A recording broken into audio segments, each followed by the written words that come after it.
What's up, everybody? Welcome to On the Record, a punk music podcast. I'm one of your hosts, Ben Brennan, alongside Alex Newman. How's it going, Alex? Drinking some Arby's vodka, hanging out. Oh, so refreshing. Who is that? That is Josh Fichetti. He's joining us again this week. That's not how you say my last name. God damn it! We should have practiced. I should have No. brought it up. It's so much better than having not. He gets it wrong. I've not known you with the last name for. Yeah. Josh Fichetti. Yes, nailed it. Oh, he got it. All right. How's it going? Good. How are you guys doing? Pretty good. Just did the most awkward introduction of you that I think could have been done. So It's all gold. Keep it. Yes. Good times. all right. So On the Record is a fan podcast where we discuss the Fat Records catalog, mostly album by album, absolutely side by side. And, you know, time is kind of like a knife, you know. We're not necessarily going perfectly chronologically here. We don't really have any music expertise. We're just some friends shooting the shit about the albums that we loved growing up. Alex, Josh, I'm looking forward to talking to you guys today about NOFX's I Heard They Suck Live. But Alex, first, can you remind me why we decided to go on such a daunting quest? Because if we don't want the punk scene to revoke our punk cards, is that a valid answer? I haven't paid my dues in years, so I own Motley Crue albums, so mine got taken away a long time ago. Yeah. You deserve it. Hey, man. I like Motley Crue. All right, let's go through the liner notes, of which there aren't really any to speak of. Because apparently NOFX, like from what I read, because I don't have a copy, I never had a copy of this record. They didn't really put any credits in the liner notes, but we do know who's in the band. So NOFX's I Heard They Suck Live was released on August 22nd, 1995. The lineup was and still is Fat Mike on vocals and bass, El Jefe on guitar, trumpet, and vocals, Eric Melvin on guitar and vocals, Eric Sandin on drums. It was recorded at the Roxy Theater in West Hollywood, which is something that was not revealed until much later, even though, if you're listening closely, you do hear, I think, Eric Melvin say something about the Roxy in this recording. So that kind of gives it away. But apparently, they didn't list where it was recorded. And then also, Mike says something about being a couple blocks from Beverly Hills. But the album was recorded and mixed by Ryan Green. And that's it. So let's get into the album. This is going to be a little bit different because we're just going to go through this entire record all in one go.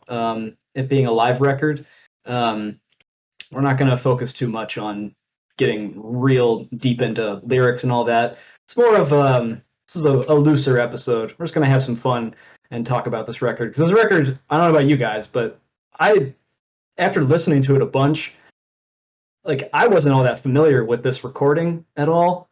But after listening to it a whole bunch, like I really enjoy it. I think it's great. Oh, yeah. This is one of my favorite live. There's certain live albums where, like, you listen to it so many times that, like, you've memorized the banter. This record and like Sick of It All's Live in a Dive are two records where like I will talk along with all the like bullshit in between as much as I will like sing along to the songs.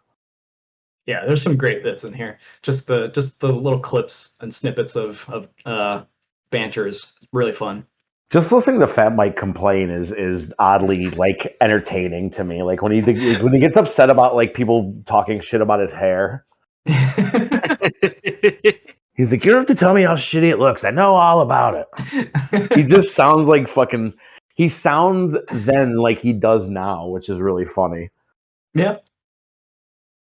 How do you guys... I just kind of want to know, how do you guys feel about live records? I mean, Josh, I know, you're like the person... When I think about somebody who loves live records, I always think of you because of how often you send me YouTube videos of live, performances and stuff, which is great. I think they're great because it's one of the few ways for a long time that you really got to see like a band's personality shine through, like aside just from like the songwriting and stuff. Yeah. I don't know. I've always been a sucker for anything that's like a sort of like peek behind the curtain or like a look behind the scenes or like any sort of like personal like look into any artist. And like I think that's exactly what a good live record is like a snapshot of like the band as people as much as it is, the music. Yeah, it's a really good answer you had there. I Yeah. completely agree. So, live albums, I feel like there was a time where really bad live albums would get released. And I feel like that's not a thing anymore, but I feel like live albums, when they're done really well, are very much the superior version of greatest hits albums. Sure. Yes. Like putting all the hits together, but in a new way. And so the ones that do it really well, for this record in particular, it reminded me a lot, the recording at least reminded me a lot of the quality of Tested, the European Bad Religion live album, which I thought like kind of blew my mind, hearing a band where like the live recording was just vastly superior, and it was the recording was crystal clear, Yeah. Did they remove the crowd from that record? Am I remembering that correctly? Yeah, I think like during the banter you can hear the crowd, or like maybe certain specific parts, but for the most part the crowd, which they kind of did with this too. It's not completely gone, but the crowd is dimmed quite a bit, and the music is brought forward much more than I. Sure. Yeah. Was this remastered? Do you remaster live albums? I don't think No, I don't know. I mean, there are no re-releases from what I saw. Okay. Looking around. I am actually very familiar with the second half of this album. Is once Kill All the White Men came on, it reminded me that good friend of mine, Matt, who actually just recently got married, went to his wedding. It was wonderful. He loved from Kill All the White Man onward. And I just remember hearing those songs played over and over again. So I was not as familiar with the beginning of it, but I just thought this thing sounded incredible. Yeah, the quality is insane when you think about almost 30 years ago at this point, this record came out, and like you could release this now and people would not have a complaint about the quality whatsoever. Mm-hmm. Yeah, I completely agree. It sounds great. When I think about like I'm not like the big live record person. I don't know why either. Like it just doesn't usually occur to me to listen to them, but like I agree with everything you guys said. But I guess the way that I look at like live records and whether I'm like into it or not is like does it like breathe like new life into old material? Yeah. Do the songs sound like unique iterations on the studio versions? And does it actually sound like it was recorded live? Like, can I hear the crowd? Like, I want all of those things in there. And I definitely want the banter. I want the stage banter. Because if it's not there, it's just a greatest hits record. You may as well just get the studio versions. Yeah, it adds so much just to have those especially like crowd interactions and stuff. And there are a lot of records, like live records that I've heard that omit that stuff and get rid of it, and I just don't know why. I love the way that they've done this. Yeah, absolutely. This is you mentioned breathing life into new life into old songs, and that's I think something they do here. Like they play a couple of really, really old songs that, like, for all intents and purposes, are complete and total garbage, and like make them sound like rippers, even though they are still like lyrically mostly hot garbage.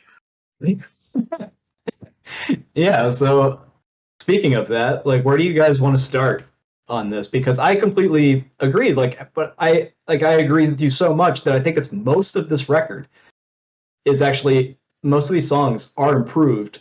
Oh yeah. On this record, over the original versions.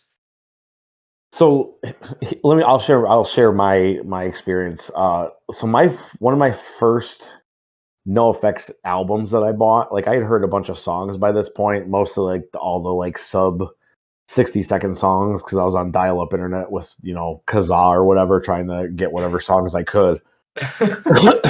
So I had no full albums at this point. And I go to the mall with my buddy, and we're at like Record Town or something at the mall, and I see NoFX. I'm like, oh, awesome! And it's liberal animation. So I'm like, awesome! First full NoFX album. This is gonna be so cool. And it was not cool. It is a bad record. I listened to it again today because I knew I wanted to bring this story up. And I remember listening to the first song and going like, all right, it's really sloppy, but like the riffs are cool and like, oh, okay, the drums are really slow. Okay, the drums are bad. And then Mike starts singing and I'm like, all right, well, this is like $14, so no, it's not that bad. It was $14. It's pretty good. And like by the third song, I was just like, I made a huge mistake.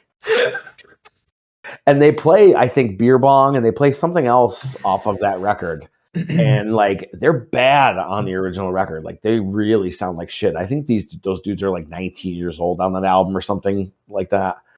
But on this live record, like if you forget that they're off that album, you're like, oh, these are kind of rippers. Like they're kind of killing it. Yeah, I mean,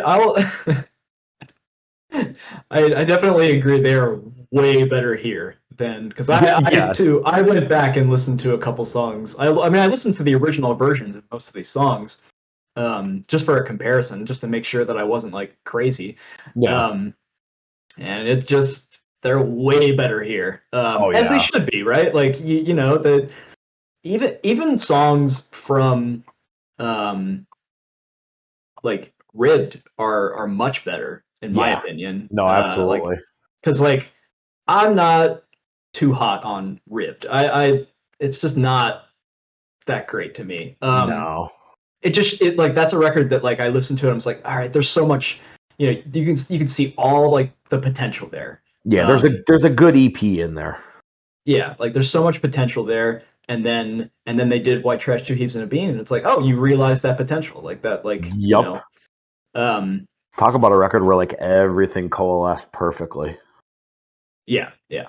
But like a song like Moron Brothers, which on Ribbed it's like, okay, this is decent, but then you get here and you're like, that's a great song, and then you go back and listen, and then you try listening to the studio version, you're like, oh, it's not as good. But like it's so great to have this version of it here. Oh, absolutely.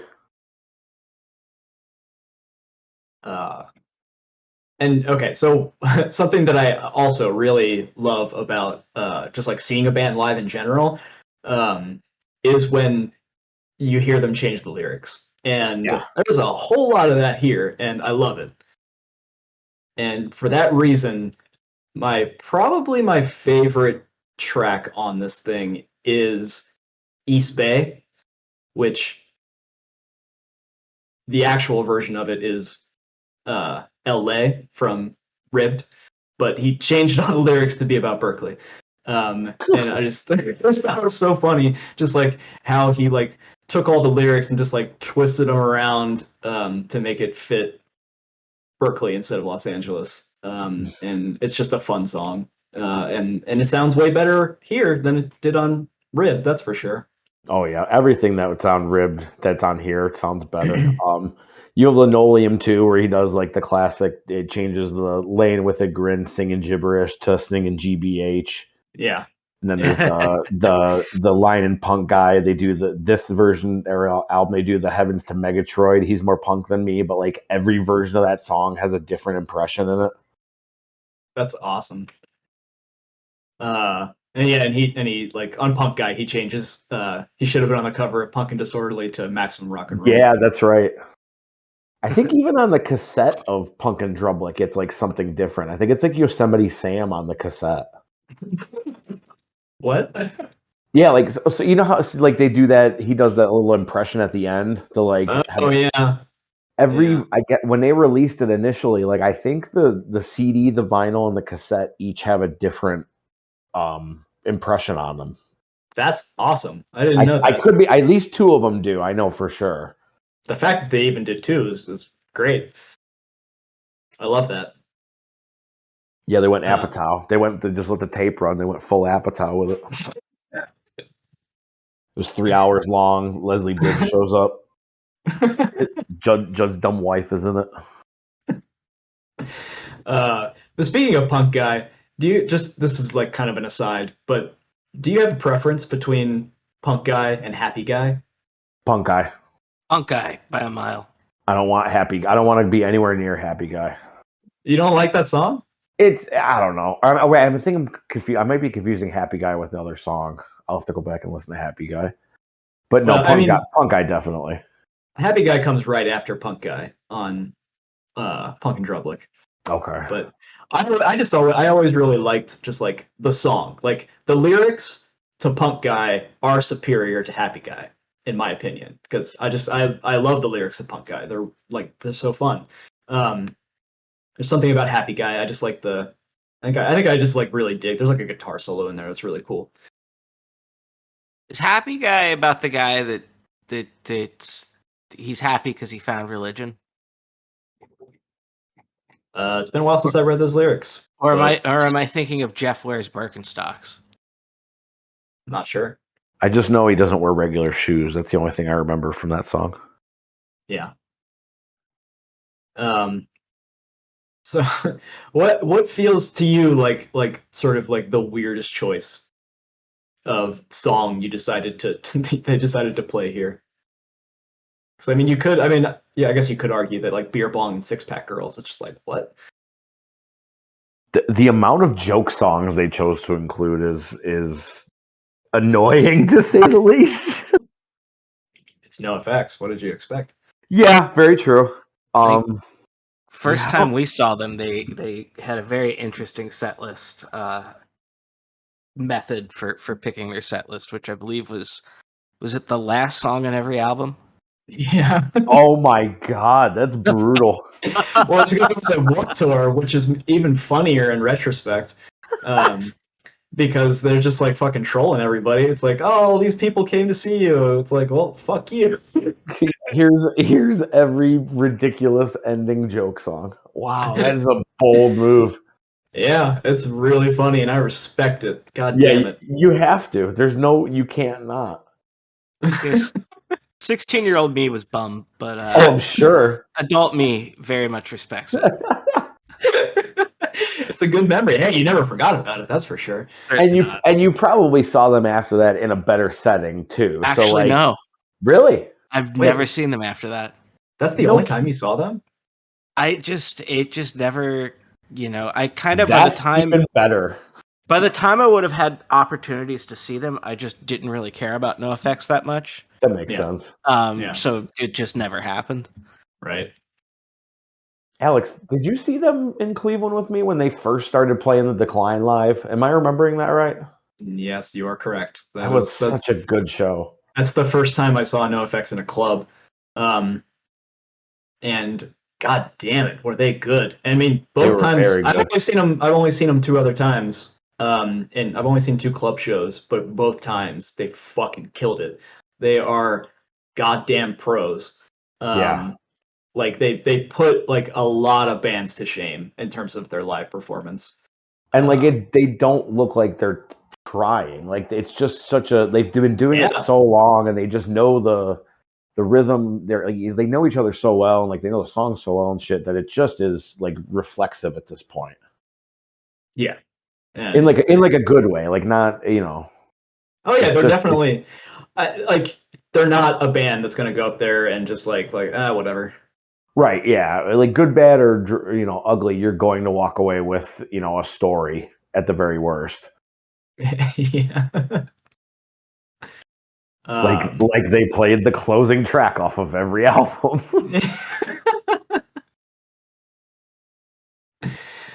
It's a great take.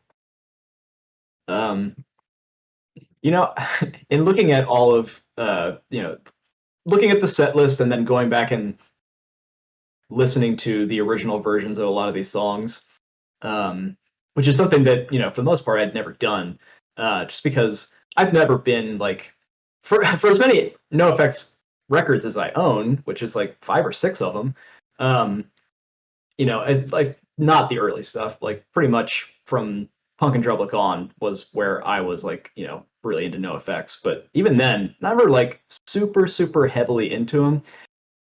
It's so funny to like sort of look at everything and have like a realization about like what, like some of the things that they've done for, their entire career.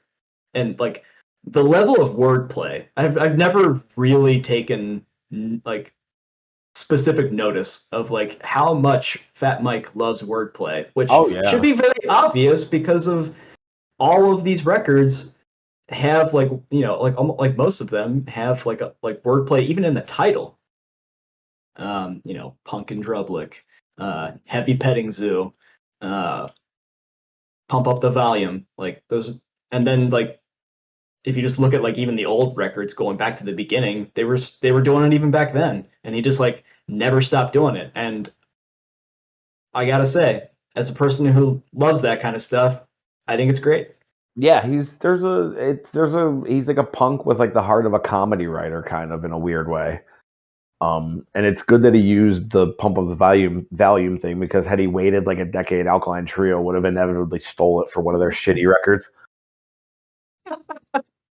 Well, I mean, if you go back even to just the picking of the band's name, the story, which I think the story they tell, like in stuff I've read from them before, is that they picked the name as a play on Negative FX, that's what band from Boston. So, it's kind of built into the band itself. Yeah, I love that. Going back to some of the banter, does anybody know if you can actually get hepatitis just from being spat on? Because during Bob, Mike complains that people are spitting on him, and that he doesn't want to be spit on because, quote, that's how you get hepatitis. I mean, it's a funny, like, little quote, but I don't actually know. But it's one of those things where I'm just like, probably. I don't know. I mean, I didn't have the nerve to look it up because I'm sure I've been spat on at some point in my life, and I don't want to think that I potentially have hepatitis. So I just didn't. I didn't bother looking it up. Ooh. Oh no! Yeah, I think. Are you looking it up? I'm on the CDC's website. Yeah. So WebMD right now. Hepatitis B can. They say mucosal. Maybe that isn't mucus from your nose. I assumed, but it's definitely in blood and semen and other body fluids. And then what is mucus? I mean, if you go to a NoFX show, you could get any of those things on you. I was gonna say it was a NoFX show in '95, so the likelihood was also way higher that you could experience either of those things. Oh, that's just the lining of your organs, but primarily through birth from the mother, sex, sharing needles, organ transplants. I mean, that potentially happened at an NoFX show. Well, they don't list kissing. Well, fair enough then. As long as I guess maybe don't consult Fat Mike for medical advice. But it's why we're here. We're doing the important work. At least now we know. Yeah. There's a low hepatitis risk of spitting, so spit away. So, do you guys have like a favorite joke song from the record? Or do you just hate all of them? Joke song? Yeah, because there's a whole bunch of them here. But like, is there one that you actually kind of enjoy? Do we consider "Kill All the White Men" a joke song or not? Because I don't think that's a joke song. I think that song is fucking legit. What about Beer Bong? Beer Bong's just a bad song. I think it sounds good on this though. It does. It slaps on this actually, but like yeah. But that's a joke right? I don't. But the whole record is like that. Right, Like yeah. every That's- like all of liberal animation is. I guess technically you could call it a joke record. Drink, drive, spill. Wordplay there on a Black Flag song, I believe. Yeah, I think you're right. Yeah, that checks out. I would, I guess I would go with probably Bugly Eyes because I do like it as like kind of like the pairing with the outro of like crowd noise and stuff. yeah. It's silly without being like overly grating or like that's my problem with like a lot of that stuff like Rico and like those other songs. Like they just become. It's like I get the joke, but then the joke just keeps going. But it doesn't go long enough to then like become funny again. It just goes from like funny to annoying. Like a Mad TV skit. Exactly. It never quite reaches the like peak of like it's funny again now. Because I for some reason I really enjoy this version of Together on the Sand, and it's just that it's that like part at the end, towards the end, where they're saying "what a hoe." Like I want to be so mad at Together in the Sand, and usually I am, but for some reason on this record, it's so like charming in its sleaziness. Oh, I hated it. Like the sleaziness is fine. I just thought that it was dumb and corny. I wrote specifically, "This is ass." That's my review of it. So There's something Two about it stars. that I like. Oh my god, Because that's funny. it might just be because the original version, I think it's just, oh man, like that. I would totally skip it every time. 1,000,000%, yeah. But here I'm just kind of like whatever, it's a minute long. And I also one of my favorite things that Mike says on this record is his intro to Beer Bong. It's like, this song is old, you probably don't know it, and it pretty much sucks. Yeah. And he plays the song, and my first thought was, yeah. I mean, it kind of does. What's funny is like for some reason he does like a vocal imitation of the bass line before he starts playing the bass line. He does. Yeah, like Did I not catch that? the drums kick in and you hear Mike go like and then the bass actually starts coming in. It's really weird. Somehow I did not pick up on that. But yeah, we're just kind of all over the place on this one. But any comments on Nothing But a Nightmare, which is sort I was of just a gonna rudimentary say, P&I cover? yeah, the album fulfills its destiny as a '90s punk record by managing to squeeze in a cover in the final, the 11th hour, as they say. yeah, but they're actually at least covering like a punk band and not some like pop song from like a decade before. It's not like Melt With You or something. Yeah. Thank God, because that would be the worst thing on here. Like, I would rather listen to any of these songs instead of that. Oof, that's a bold statement. Is it though?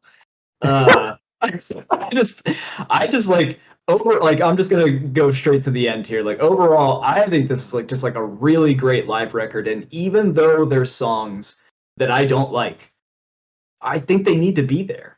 Yeah, no, I think everything's got its place on this record. I think it's a perfect, even now, like with this band having released probably 10 records since this came out, like 10 studio albums, I'm sure. I still think this is like if you wanted to start someone on this band, you could give them this record and immediately give them like every bit of context and like understanding they need of what this band is exactly like. Absolutely. Yeah, I mean, there's I don't know. Can't say anything that was offensive enough other than maybe Together in the Sand that needs to be cut. Yeah, I agree. Yeah, I wouldn't cut anything. I mean, I kind of felt like that You're Bleeding song I wrote Who Cares for that. But yeah, otherwise, everything's very competent. Yeah. And I feel like, it's the record's not for me. And I feel like a diehard NoFX fan probably would be very happy with this. Yeah. Do you think this is a good live record though? as a live record, it is phenomenal. Yes. Right on. Like I said, it reminds me of one of my favorite live records, which was Tested by Bad Religion. Mm-hmm. I'm gonna have to go back to Tested. I don't know that I ever. I know of it, and I'm sure I owned it at one point, but I don't even think I ever got to listen to it. Is that one even available on like streaming services? No. I don't know. I'm Actually, pretty sure they kick off the set with Operation Rescue. It's fucking awesome. They do. I remember that. I never had a copy of it though. You might have burned a copy for me though. I had a burn copy. I don't even know if the person I got it from had like an original either. He may have just had the MP3s and Yeah. burned them. Yeah. I mean, we were freshmen in high school or whatever it was. Yeah. it doesn't look like Tested is even on Spotify. No. It was like a weird Europe only release. Oh, okay. Yeah, All Ages is on there, but I think that's just like a studio best of. Right. Yeah. Which is funny because like All Ages is totally a title for a live record. Yeah, it would have been a perfect title for the live record. It's completely true. I'd never even thought about It's that. like a textbook live record title, and you just give it to a studio album. Man, were those released in the same year or? I don't know actually. All Ages came out in '95. Okay, never mind. I was gonna say if they came out in the same year, you could like maybe have like some conspiracy that like that album was supposed to be All Ages, Right, Tested, yeah. and then it got well, it was recorded in '96, but then like they were told to All Ages has to be your greatest hits annual. Right. Yeah, but maybe Which not. is so funny that they put out that, a greatest hits or whatever, like, partially through their career. Yeah, I wonder that had to have been some sort of a label obligation because I wonder if they were going into. I don't know if that came out like leading into the major label years, maybe. If it was in the, do you say 96, Ben? That would Oh have no, been, yeah, they were already on. yeah. Yeah, they were in '94. They were on a major, so maybe. It's probably just Epitaph trying to cash in on it. Yeah, that makes much more sense. So yeah, I think it's very very good live album. Yeah. But now that we've shared all of our thoughts on this, this record, I think we should let's just discuss like what makes attending a live show memorable. Like what do you think is like I guess like what are your favorite things about seeing a band? Like what makes it really like unbeatable, honestly, because seeing a band live is usually the best way to experience the music for me. Yeah, for me, I like a band that, and I mentioned like personality shining through. I like a band that'll fuck around with the crowd and like have fun with the crowd and interact with people and stuff. I think that's one of the biggest elements for me. Yeah. I've seen so many bands over the years that don't even talk to the crowd. They barely say Yeah, anything. and I mean I get it. Like everybody's a little different, so you can't really, some people just aren't wired that way, and that's fine. But for the experience I prefer to have, that's what I go in looking for as a band like that. Yeah. Yeah, attitude, charisma, very very necessary.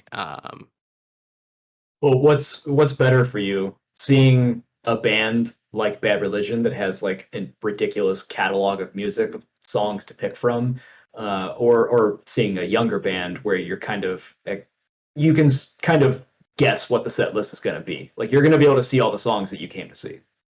I mean, other than some rare instances or like instances of reunions, I don't think I feel like most of the time I choose to see younger bands. Yeah.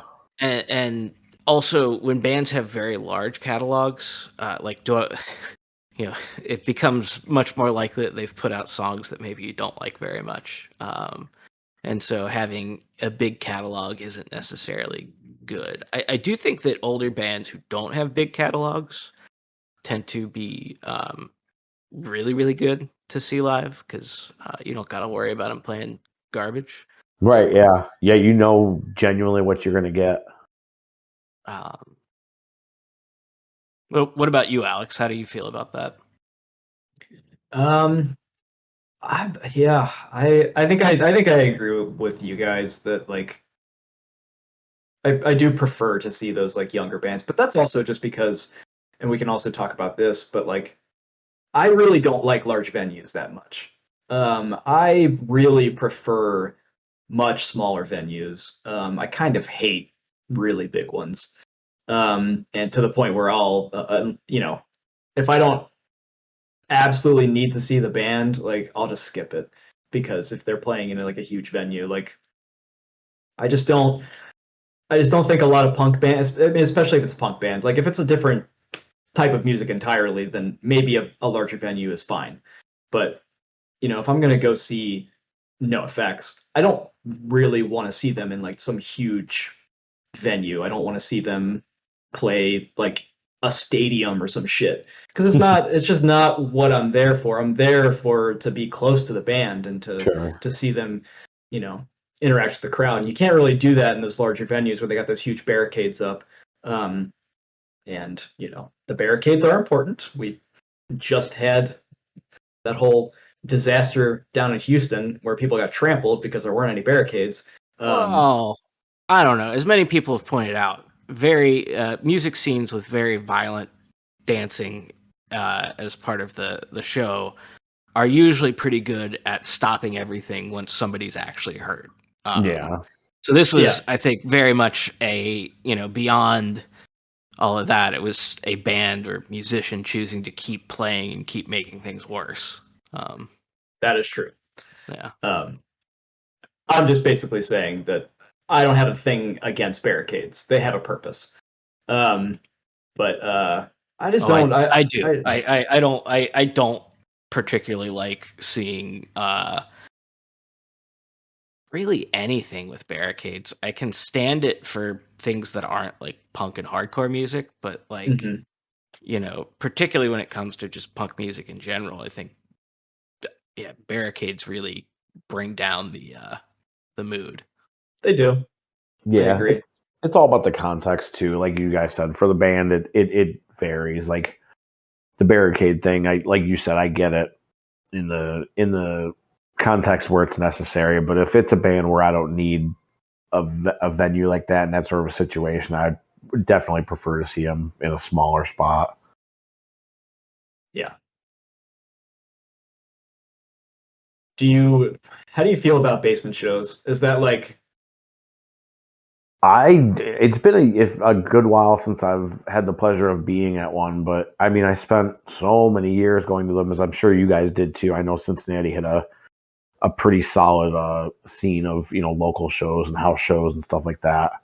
I don't know now how I would feel with it, like pandemic notwithstanding, just my own personal anxieties and stuff. But I mean, I think they're one of the best fucking things you can possibly do. I tend to agree. I just had so many amazing experiences going to basement shows, even if they, the bands playing weren't even something that I cared about or anything. Just like the atmosphere, and it was a party. It was like it was like feeling like you're in a movie. Sometimes, like it just becomes so silly and weird, and like and kind of anything can happen in those situations. Yeah. I'm pretty sure the last basement show I went to was not enjoyable, and that was probably like the last time I went. Like it was just like, I think I'm too old for this shit. Yeah, it only takes one like that. And it only takes one bad experience, But they're very important, and hopefully they continue. Yeah, I just always appreciated the chaos. Yeah. Because especially once you got towards the end of the night, it's like 1 a.m. and the last band's gonna play, and like most of the crowd is just fucking trashed. Yeah, everybody's drinking and hanging out. Like it's just so even like at a small venue, it's very different from being at like a venue of sorts. Absolutely. And I really love that punk bands just do that stuff, and hopefully they will again. soon. Yeah. If not, if they I mean, some of them are probably out there doing it now. I personally wouldn't go to that just yet, but Yeah, you know, yeah. I'm not quite there yet either. yeah. So I'm with you, but eventually I would like to. I'd like to go to at least one more at some point. Yeah. And I'm sure it'll happen eventually. Although there are no basements where I am, so maybe I can settle for a party like just in the house. I'd say you guys do the warehouse thing in California. It seems like usually a lot of like warehouse venues and stuff like that. At least I would see shit like that pop up sometimes. Yeah, I don't think I've ever been to anything in maybe that would be qualified as like a warehouse, but yeah, I mean, people do house shows and they'll Yeah. do shows, in people's backyards and stuff. But Yeah, I see a lot of backyard shows come out of photos of that come out of California. yeah, I mean, it just makes sense. Other than the factor of like annoying your neighbors and getting the cops called on you. But that'll probably happen if you play in your house anyway. But I think one of the other things that I really appreciate about like a good live show is when like the crowd's energy is like, everybody's in kind of like a good place. Like there's not. I mean, I guess it can even be interesting too when there are people that are like getting ready to fight or whatever. But it definitely adds to the atmosphere in weird ways. I mean, I actually like kind of that on edge, like air of danger. Yeah. Was That nervous very much energy. was very much something that like attracted me to this type of music and the live shows associated with it. Maybe not so much as with fat wreck bands, but just kind of punk music in general tends to. There is a bit of kind of everybody's a little on edge at times. It seems.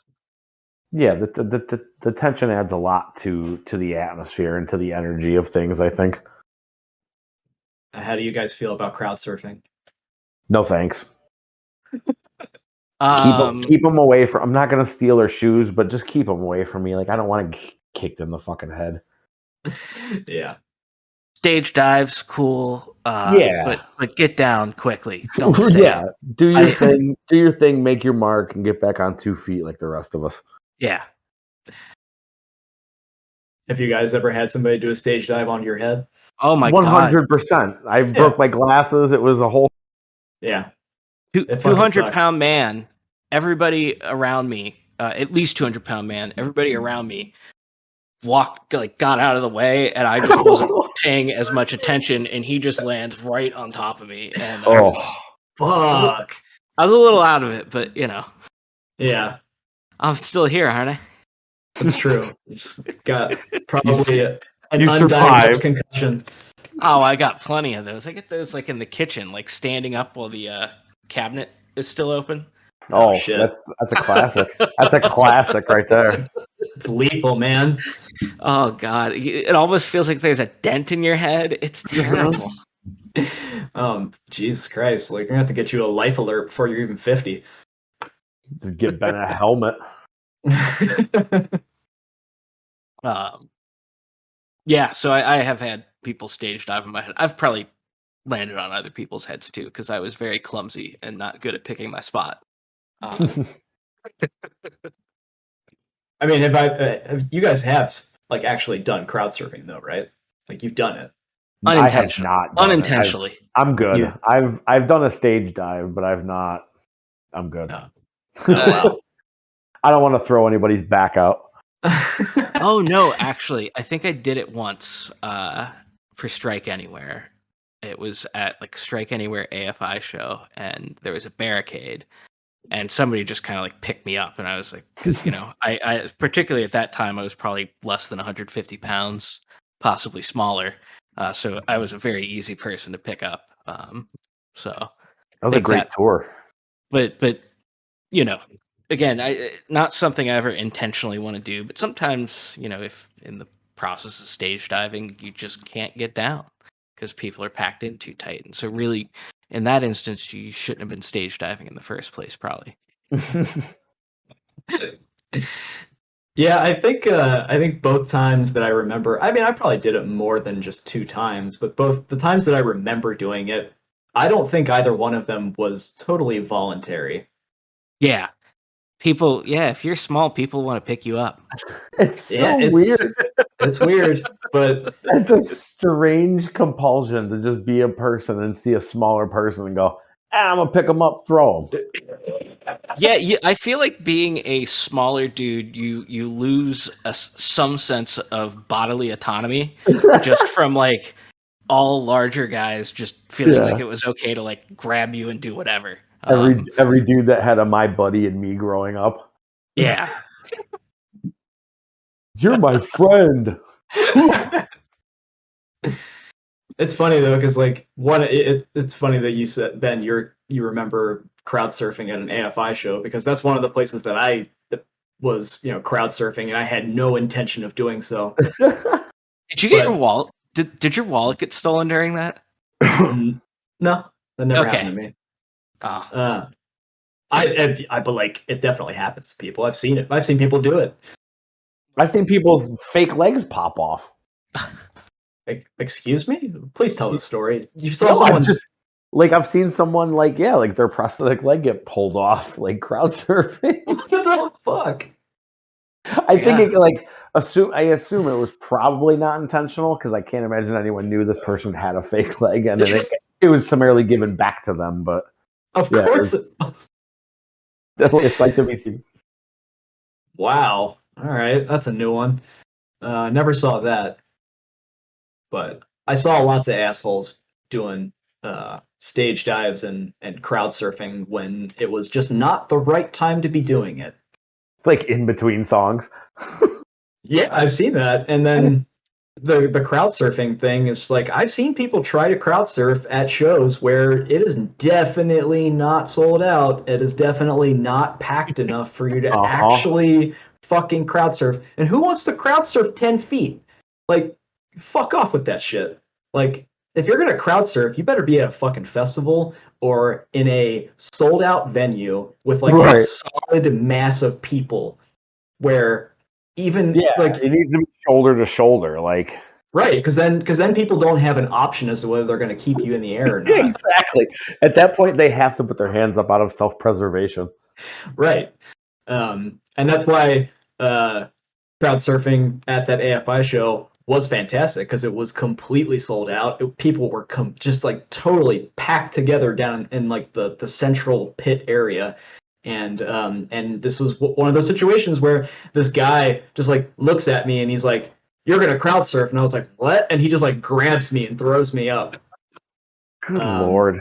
And it was fun. It was actually like a good experience, but it was an appropriate place to do it. Right, and asking would have been nice. Yeah.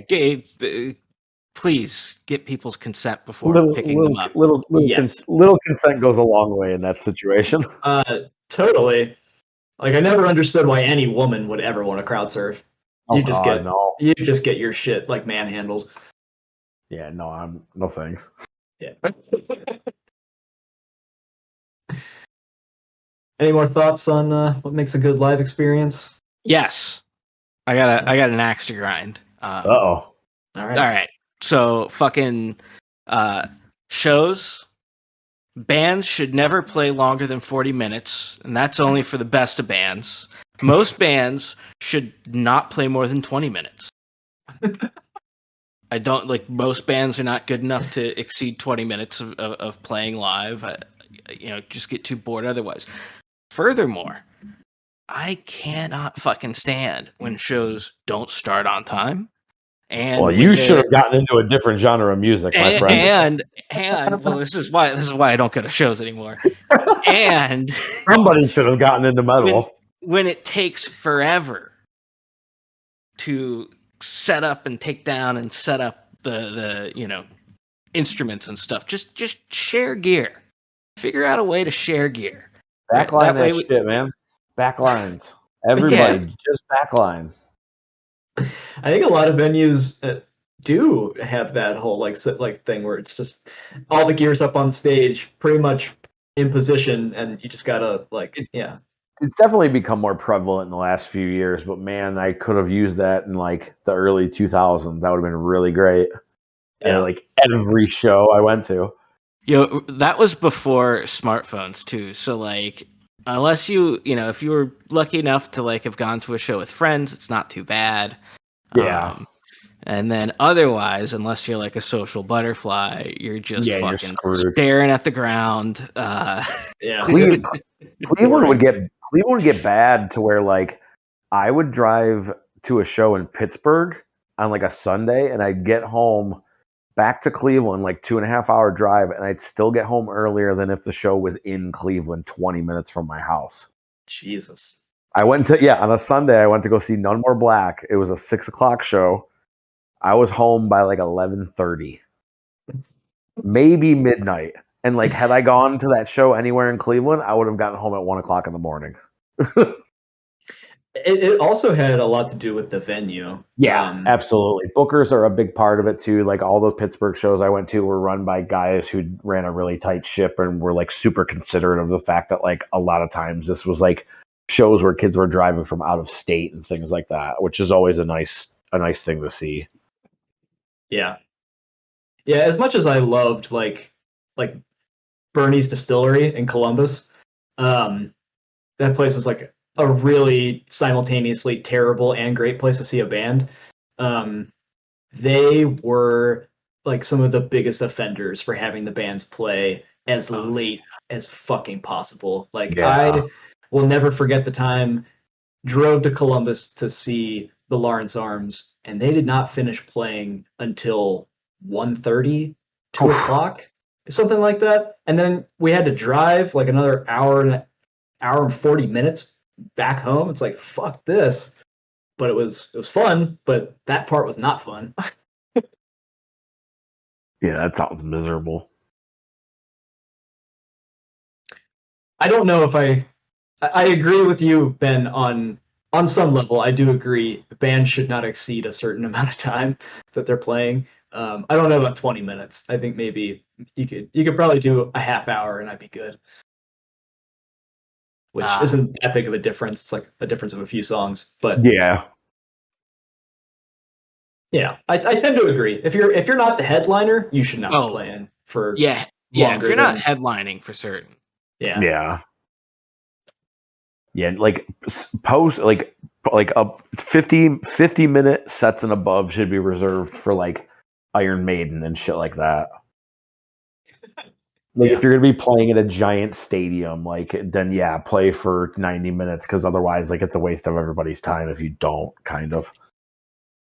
That's a totally different case, but yeah, for sure. All right. Any other thoughts?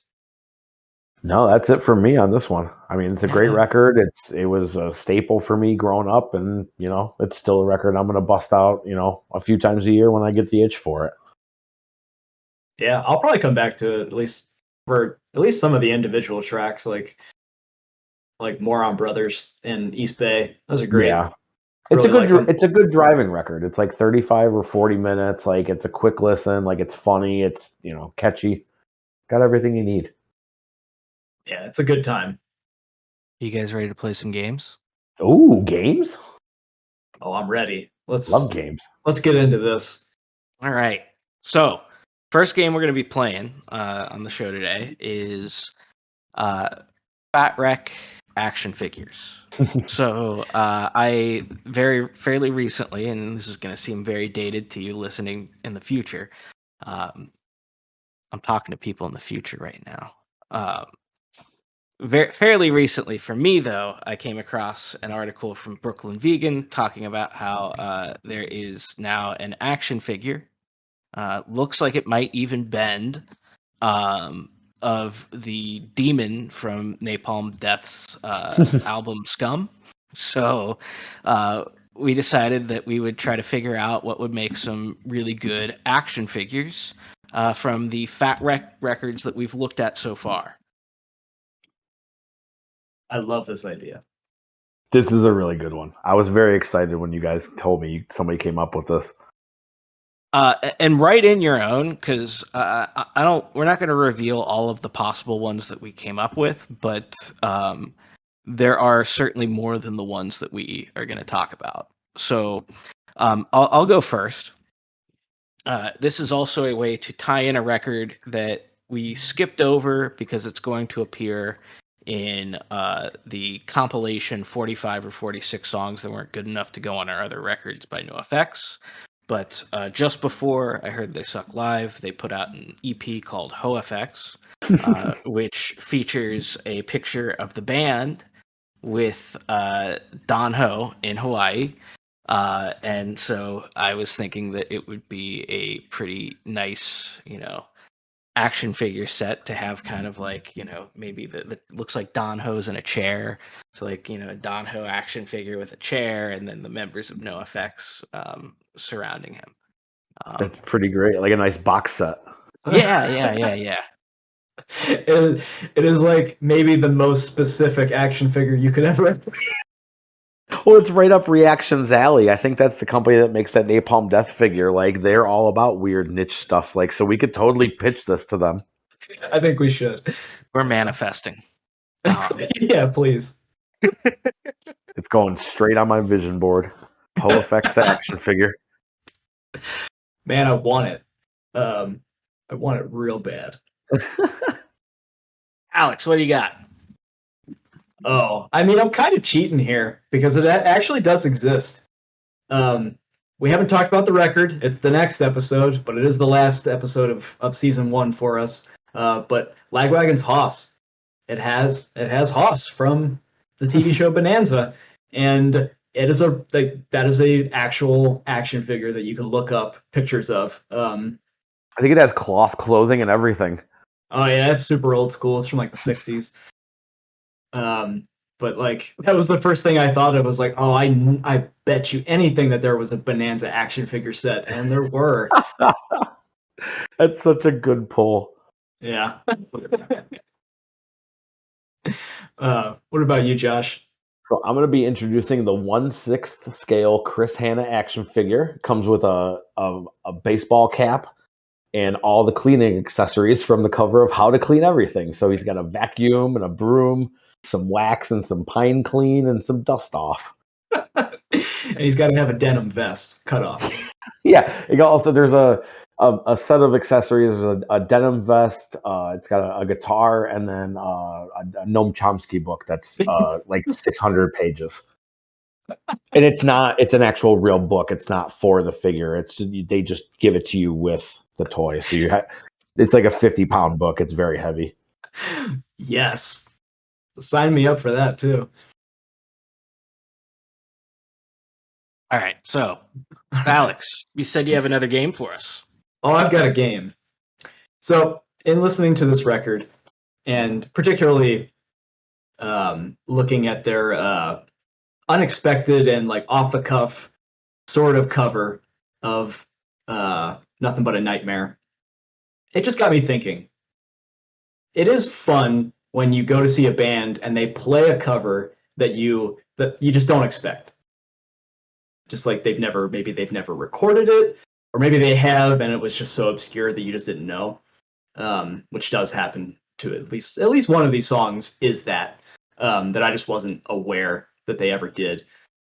But I do like going to see a band and they play like a sort of just out of left field cover of something. And yeah, sometimes it's good, sometimes it's bad. It's still fun. So I'm going to give you the band, and then I'm going to give you 3 choices as to the band that they might have covered. And you have to guess which band it was. So we'll start with Lagwagon. Is it A, Motorhead, B, Anthrax, or C, Black Sabbath? I think I've got my answer. Go for it. Just throw it out there, and I'm gonna go B. Ben? I'm gonna go A. A is correct. Oh, okay. Lagwagon covered the Ace of Spades. Nice. Which I'd love to see that, honestly. I think that'd Oh, be awesome. Yeah, Joey Cape could play that. pull that off fairly well. They're supposed to be they're playing here in March. I'm gonna have to heckle them to play that. Yeah. Man, I would love it if they actually did. Me too. So, and I should say that I also I put all of the this information from setlist.fm. It's a great website. It is but you kind of also have to take it with a grain of salt. Sure. Maybe somebody's memory is imperfect. Maybe they're mixing it up. It doesn't matter. For the purposes of this game, they played these songs. All right, next one. NOFX. Did they cover the Cars, Fleetwood Mac, or Tom Petty and the Heartbreakers? I'm gonna go Fleetwood Mac. I agree, Fleetwood Mac. It is Fleetwood Mac, and this is the one that they actually did record. It's on S&M Airlines. It's Go Your Own Way. Oh, okay. Featuring Greg Graffin. Is that in Clerks? Am I remembering right, or is that a different cover of Go Your Own Way? Oh, I don't know. I know there's a Bad Religion song in there, but I can't remember. I'll have to look it up. Yeah, that's Leaders and Followers. But I don't. Maybe it is on there. I just don't know. Because there is a cover of it. I just don't know if it's that one or not. Yeah. But so I listened to it. It's the last track on. I think it's the last track on S&M Airlines. And so Ben got to see it at Warped Tour.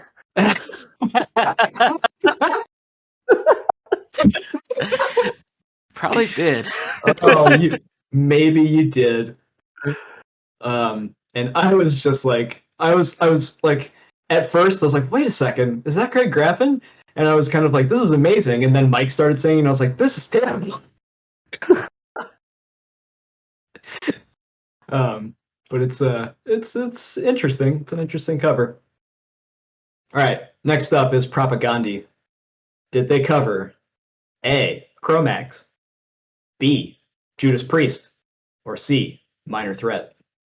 Well, they've definitely recorded a Cro-Mags cover, so I'm going to guess Cro-Mags.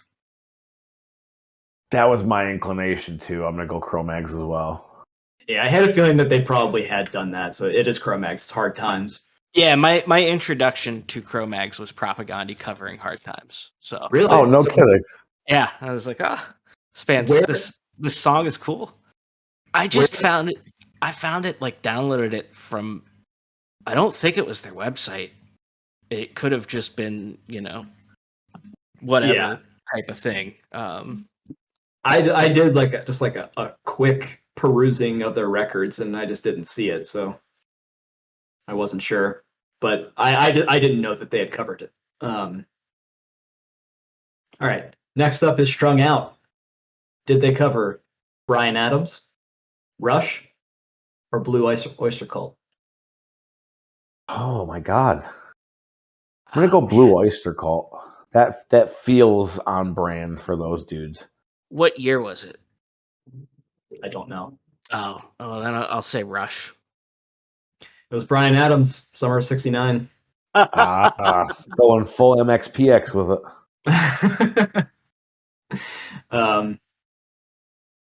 Okay. I always get summer '69 and Boys of Summer mixed up. So yeah, I don't know which is which either. I just realized I do too, because now I don't know which one MXPX covers.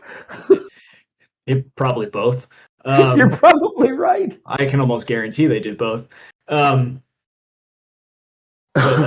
that's because Boys of Summer is Don Henley.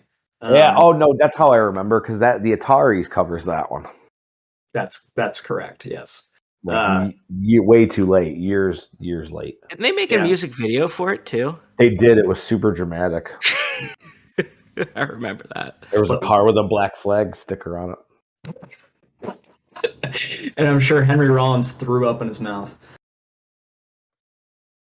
He had no idea why. It just happened out of nowhere. But I will say that as I was coming up with the wrong answers for these questions, I really, Strung Out especially, I would really enjoy seeing them cover Rush.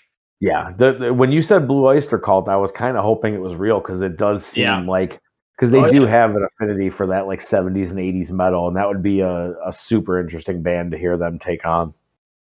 Yeah, I thought that one, like that just those answers, those alternate answers, they just felt right to me. So I would like to see them cover both of those bands, because I think that they'd probably do a really great version of it. Oh, absolutely. All right, we got two more. First, No Use for a Name. Did they cover A, Stiff Little Fingers, B, The Undertones, or C, The Pogues? Let me hear the answers one more time. Stiff Little Fingers, The Undertones, or The Pogues? I'm gonna go Stiff Little Fingers. I'm gonna pick the band that I like least from that list because in my head, No Use for a Name only does terrible covers. So they covered the Pogues. The Pogues do suck. You are correct, Ben. They covered The Pogues. Fairy Tale in New York. I was gonna say it's Fairy Tale in New York, isn't it? Because of course it is. Yep. Oh, I love that little aside. Yeah, it's true. That's just true. All right, and last we have Face to Face. Did they cover the Bangles, Blondie, or the Pretenders? Trick question. They just covered themselves and they played Disconnected. See, now that you have the context, that joke is a home run. The Bangles. Yeah, I'm gonna go with Ben. I'm gonna go Bangles. It was Blondie, one way or another. Oh, see, I was thinking it was gonna be like Walk Like an Egyptian or something. Oh, yeah. Well, that's the Pretenders. Or no, sorry, that's the Bangles. Sorry. Yeah, I didn't see recordings of most of these. So if they recorded them, let us know. Yeah, I'd love to see a lot of that stuff. I didn't see them anywhere. At least just like doing a quick search on like Spotify and stuff. All right. So the final game, the final entry of the show. So oftentimes you go to a show and there's really one band you want to see. It's the headliner, right? And so you have to sit through punishing band after punishing band. And so the game idea here, and I think we're going to refine it some more on future episodes, but the game idea here is to, for each of the other people on the show, we're coming up with a show lineup with a band that we think they'd want to see headlining. We might fail in that. And then openers that we think could punish them, and that might also lead to some failure as well. So I'm going to kick it off with what I picked for Josh. Ooh, this is exciting. All right, so the band that you are there to see is Rage Against the Machine. I'm in. I've never seen them. Always wanted to. Legitimately one of my favorite bands of all time. Slam dunk, Ben. Ben Folds 5 opens. Then if he doesn't play a lot of depressing abortion songs, I'm in. Then, to get the crowd kind of warmed up for Rage, Downset plays. I get Downset and like 3 or 4 other bands from that era confused, so that's a gamble. It's a 50-50 of whether I'm going to have fun or not. Downset is the band that I believe is most associated with like rapcore. Okay, yeah, that probably won't be a good time. And then the band that will play the artist that'll play right before Rage Against the Machine. He was in a punk band at one point himself, and I think did he claim recently that he helped write one of the Bad Brains records or something? Moby. He made some ridiculous claim recently that everyone was just like, that's clearly not true. What the hell are you talking about? I didn't hear that he said that. So all 4 of these bands played a festival together, so it would have been possible to see all 4 on the same show as well. That is a rough go of things. I mean, I am glad that you're letting me see Rage, but you are really making me earn it. Wow, that is a to make me watch Downset before watching Rage, like almost takes all the air out of Rage's tires because it just ruins what you're there to see. Yeah, it's like the worst rendition you could imagine of what you're trying to see. Exactly. All right, so then Oh. I'm gonna give Alex his, and then we'll move around the circle. Alex, let me find it. I wrote it out. Okay, so I know you're a big Bad Religion fan, so I looked for some of the worst bands that have played with Bad Religion.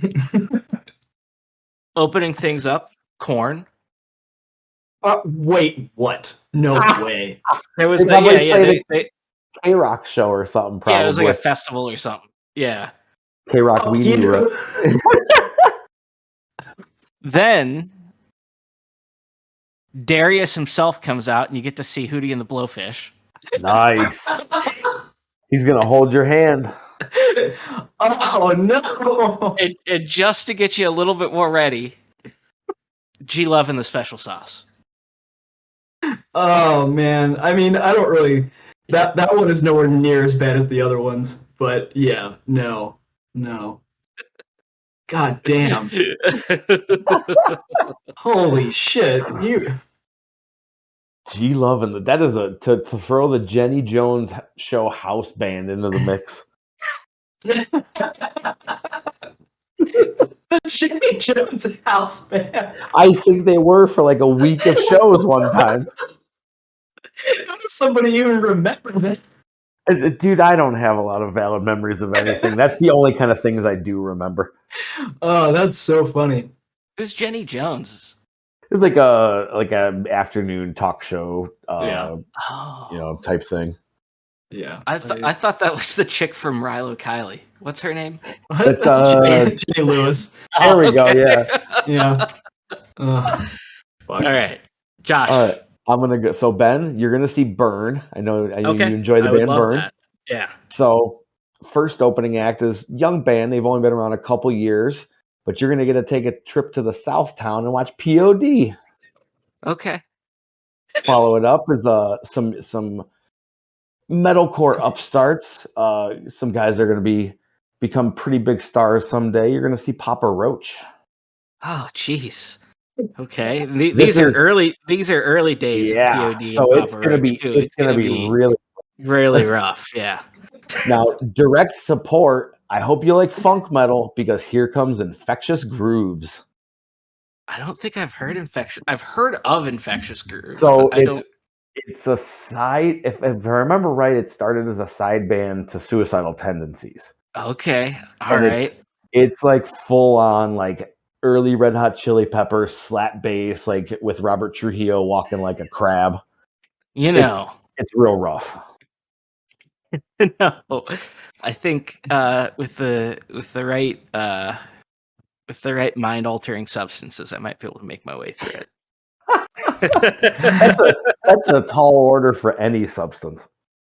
I think Papa Roach would probably have Papa Roach early days. It'd probably make me leave. I would think, but So you're saying that the later material's better?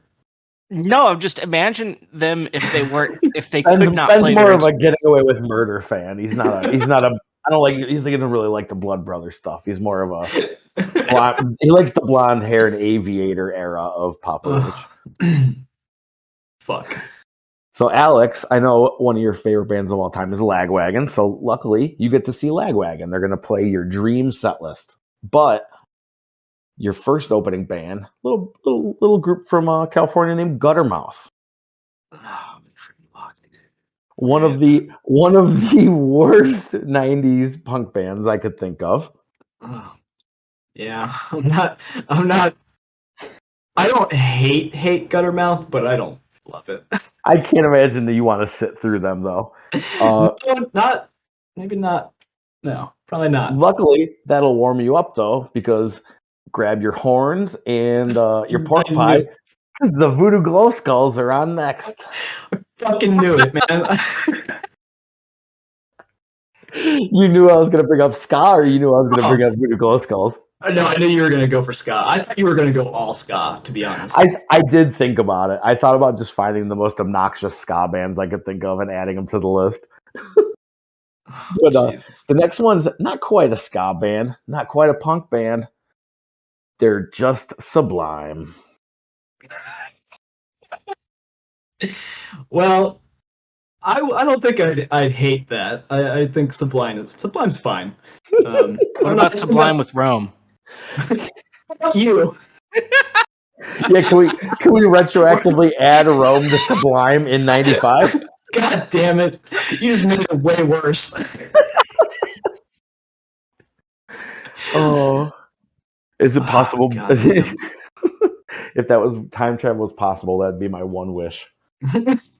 Just to add Rome to Sublime in '95. Oh God, you're an asshole. All right. So, Josh, you're gonna go see Green Day. Hey, all right. That was one of my first right. big shows. Yeah. So, unfortunately, they're playing a very large music festival. Okay. So, Sometimes you get good and bad, so maybe this won't be so bad. but you're so excited that you need to be like up at the front. So you're gonna have to sit there and you're gonna have to just like endure whatever comes up on that stage. I'm ready. Let's do this. First up, a little band called 311. I'm in. 95, I'm in. You're in? Oh, I'm all in. I love that self-titled record unashamedly. I knew that you were going to be the hardest person to torture. Because I They like actually so seem much kind of cool garbage. too. Oh God. To be honest, I never listened to the really early stuff. I just fucking hate the stuff that came out later. With a serious passion, I hate it. Next up, Sugar Ray. I don't hate it either. First couple records just sound like weird boogie rock. All right. Okay. Last up, I really hope that this hurts you in some way. Blind Melon. Yeah, that one. I'm gonna want to go home. I'm definitely gonna want. Like, I'm not gonna be like mad that they're playing, but I'm gonna be so impossibly bored. Yeah, exactly. I'm gonna be so ready to leave. Like, I'm gonna end up missing Green Day because I will fall asleep in the parking lot. So you effectively you win because you have ruined the show for me because I've fallen asleep. Great. All right, and last but not least, Ben, you're gonna see Jawbreaker. You're gonna see Jawbreaker. Yeah. But unfortunately, this is 1995, and the label really wants Jawbreaker to expand their reach, as you might expect. So they're gonna be playing with some bands that they probably wouldn't play with otherwise. But first, little band. It's an up-and-coming band from San Diego called Blink-182. I mean, I don't hate it. Early Blink-182. We're like Cheshire Cat. Yeah, we're talking like M&Ms and when I talk to you now and then. Yeah, like it sucks, but you don't have me headed for the door yet. Okay. Well, the next band, also a newer band called Everclear. Oh fuck. What's the hit by Everclear again? Santa Monica. Santa Monica, yeah. Santa Monica? You can live beside the ocean. Dun, dun, dun, dun, dun. I feel like it's a different song. There's that one about his dad leaving. That one's real weird and sad and somehow catchy. All right. So I've poked you in the eye and I pitched you in the shin with a 2x4. But now I'm gonna fucking chop off a finger because I'm gonna make you sit through Ween. Oh fuck you! Fuck you! Oh my God. Yeah, I'm not going. Yeah, that's enough. I don't even like Jawbreaker, and that just made me not want to go. Fun fact: Jawbreaker did technically play with Queen. Father of Oh. Mine is the song that we were looking for. Or I Yeah, was looking for that's there. that down, down, dun, dun, dun, dun. Yep, I know exactly which one that is. It's the- That's the one where it goes, yeah, like 15 times. Yeah. Doom, doom, doom, doom, doom, doom. Yeah. All right. Well, that was fun. Yeah, that was very fun. All right, so that's going to do it for this episode. If you have any questions, comments, or most importantly, corrections on anything we might have gotten wrong, there probably is, please email us at ontherecord@gmail.com so we can set the record straight in a future episode. We'll be back next week for our final episode of Season 1, where we'll discuss Lagwagon's Haas. Thank you for listening.